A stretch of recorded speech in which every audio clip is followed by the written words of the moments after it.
Hello? Hi, Mick. How are you? Hello, I'm good. Are you up in Toronto still? I'm still in Toronto. And when are you all going to arrive in our fair city? We're going to come tomorrow to the fair city. Yes. There's a big storm yesterday and we couldn't do the load-in. Ah, I see. Mm-hmm. So, are you going to be, will you be rehearsing in Fenway Park there? Yeah, I think so, yeah. Making a big row until 10 when the cut time for the racket is. So now, have you ever been to Fenway Park before? I don't think I've ever been to Fenway Park, because I've never been in Boston in a baseball season, I don't think.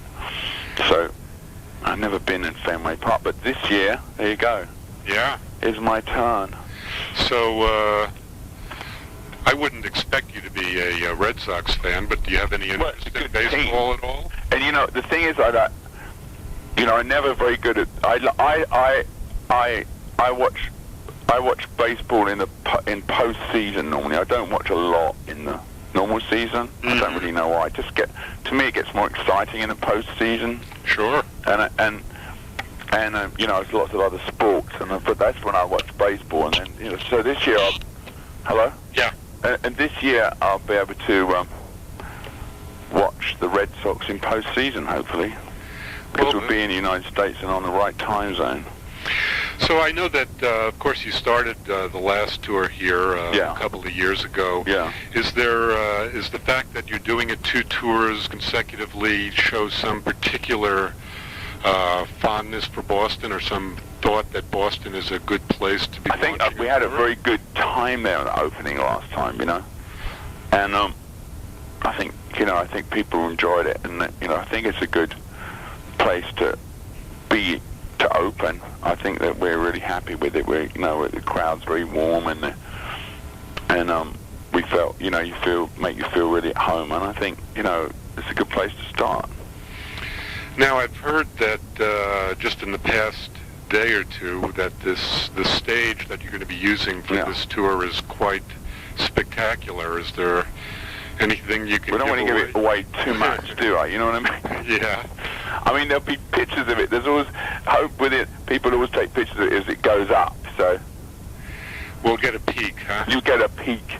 I mean, there's going to be, it is a very good stage. It's got some great, it's a good-looking piece of equipment. It's very heavy.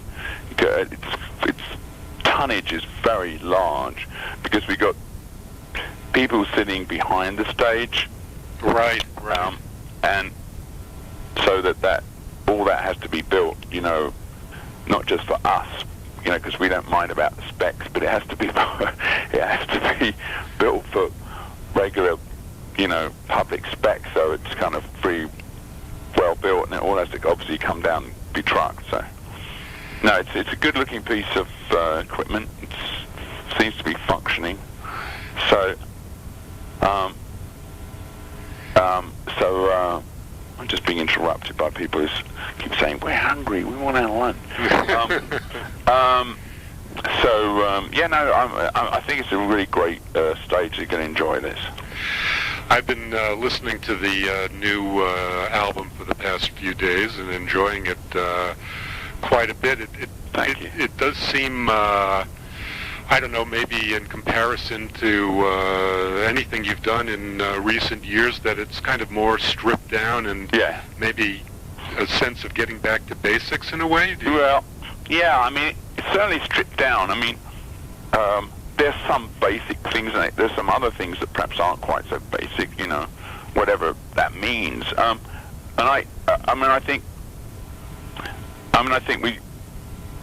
just wanted the album to be an album where everyone could really play together. When you get new songs, it's quite often tricky if you have a lot of people to really.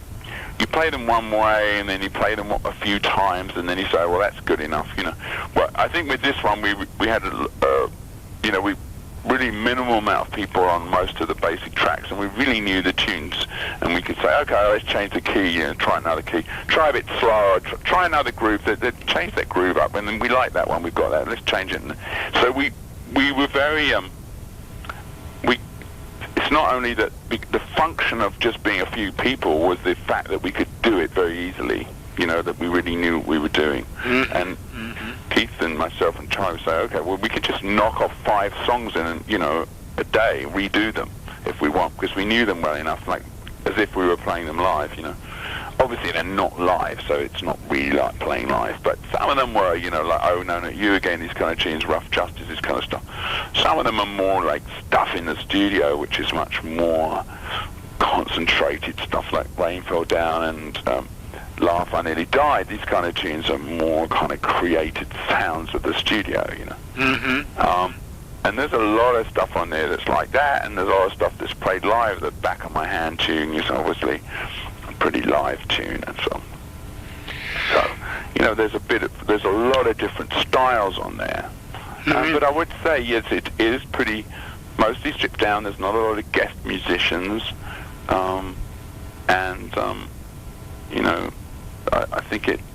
I think that the songs are very varied, and there's a lot of different musical content, a lot of different emotional content, and I think it's a pretty well-rounded piece, if I say that myself. You have been playing an instrumentalist on the Stones record since, you're blowing harp on the very first record you did, but it did seem from looking at the personnel listings there, is it that you perhaps participated more as an instrumentalist on this record? Yeah, I played a lot of stuff, it's like mostly Keith and myself on the guitar and not on everything, but majority of things is just Keith and myself and Charlie, with making the tracks. And, we would play, I played. I always play a bit of keyboards, but I didn't play so much keyboards this time. We didn't have a lot of keyboards on it. Right. I played bass, and, I never really done that before, and I kept looking at it and going, 4 strings, it can't be that difficult. If I make my bass parts only 4 notes, it can't be hard. So, that was all, interesting, and I was playing the drums on some of the demo versions before Charlie arrived and so on. So, I think it's all part of knowing the songs really well, and it's all part of keeping it very lean and understanding, if it's just, Keith and myself on guitars and Charlie playing the drums, you kind of know exactly where we are, I was surprised to find you playing slide guitar as well. Yeah, I was kind of surprised myself. Now, I have played it in the past, but never on records, and I just stood up one day and I had this ancient old Silvertone guitar I play slide on, which I bought from a local shop for sort of $50. It was a sort of mail order one from Sears, I think, originally. And, it really makes a good slide noise. And I just stood up and just played that song out of nowhere. And then everyone said, well, that's interesting, Mick. I never heard you do that before. I said, well, no. Here it is now. And people say, well, this sounds like a really old Stone record, like Stones record. I said, well, not to my knowledge. I never played slide guitar before. Now, was the fact that you were doing so much playing on this record, did it reflect in any way a desire on your part to be more of an instrumentalist, or was Keith pushing you, or was it just Keith kind of... was very supportive, but, we like this idea of just the 3 of us. I don't want to say we did it on every, because some tracks we recorded with more people, like Sure. She Saw Me Coming, Look What the Cat Dragged In. I think we had, no, maybe not that one. I can't remember that on the list in front of me. But track like She Saw Me Coming, Ronnie was there live, and Daryl and so on. No, not Daryl, because I played the bass, but whatever. Some of them, like Driving Too Fast and things like that, we had more people. But the bottom line of it was we kept it really small, and we found it really worked, and we liked the results, and Keith was really supportive of that. Me playing, and Keith and I, I've been playing on these records for a long time. It's just that no one really has taken a lot of notice before, to be honest. Was the fact that Charlie was returning to these sessions after dealing with cancer, did that kind of affect the way that you worked? Well, it affected insofar as we were a bit worried about how he was going to be, but, I knew he was going to be okay because I'd seen him a lot in London. I'd done a little bit of rehearsing with Charlie, on the new tunes, and I knew it was going to be fine. And I'm being told it's the last two questions. He I knew he was going to be fine. It also, the upside of it was that, the only upside of it, was it gave Keith and myself a little bit more time to work up some of the arrangements and things. Mm-hmm. One song, Sweet Neo Con, is already causing controversy. Did you anticipate that this would ruffle some people's feathers when they heard it? Well, yeah, people always love to jump on this kind of stuff, and we didn't really use it as a sort of publicity stunt, because the first copies we sent out, they only had 12 songs, and that wasn't one of them. Mm-hmm. Because we didn't want to be leading with it. Right. I think we looked like a sort of cheap publicity shot, maybe. So we kind of decided not to lead with that as a story, but inevitably it came up. I thought it would get some attention. I mean, was this, somewhat of a rare foray into political waters and stirring that pot? There's been, other social comment before from the Rolling Stones over the last 40 years. True enough. But I mean, this one is fairly... This one's a bit more direct. Perhaps it's, the times and we live in. It's being more direct than so metaphorical.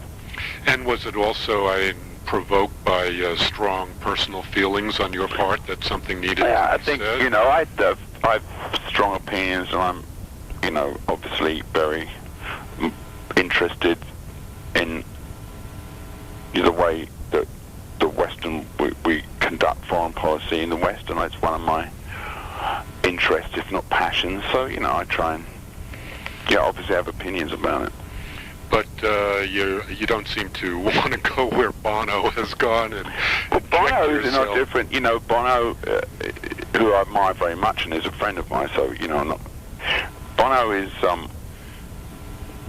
interested in people's welfare, and he has strong political opinions too, but, I think, people get fed up with, I think more right-wing commentators get rather fed up with pop singers getting involved in anything but pop singing, but, artists have responsibilities too, and I think everyone has responsibilities, and, as long as you don't make it your everyday bang on, because people get really bored with that. Mm-hmm. I think the comment from artists, whether they're painters or, any kind of creative people, is part of what you do.